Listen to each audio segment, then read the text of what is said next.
What's up mga katol? Yan, mga kasarap. Masarap. Today masarap simpleng pagkain lang, simpleng food lang. Kasi tulog pa ermat ko. Himala. Tulog siya ngayon. Yan. Ito breakfast na sasabayan ko na ng lunch. Kasi hindi ako nakakain ng breakfast kanina. Talagang late talaga ako nagigising. Nagising na naman ako 12 yata. Minsan alauna, minsan alas 3. Ito food natin yan. Ito ang ultimate. Yan, TJ Pure Foods TJ hotdog. Malaki yan. Malaki yan. Puta, init pa pala.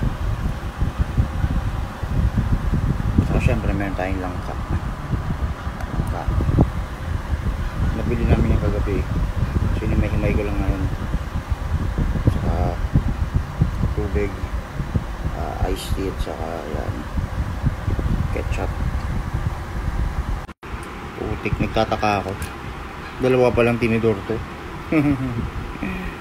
Kaya pala kung nawawala sa tinidor ko. Grabe yung juicy nyo.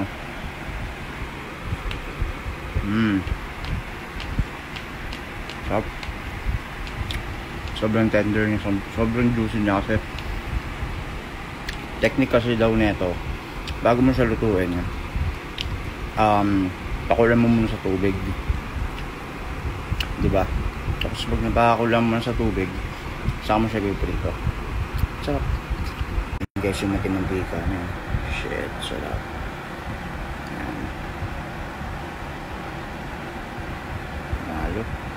Kaya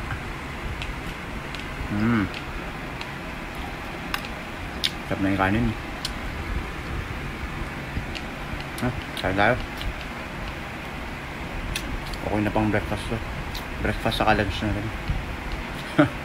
Pinag-iisa ko na para tipid sa luto.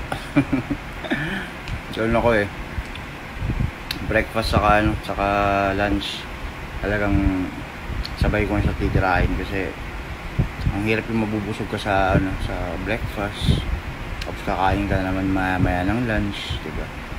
Parang wala nang katapos ang kain. Kami naman, bagsakan naman sa amin ng mother ko, isang kainan lang talaga.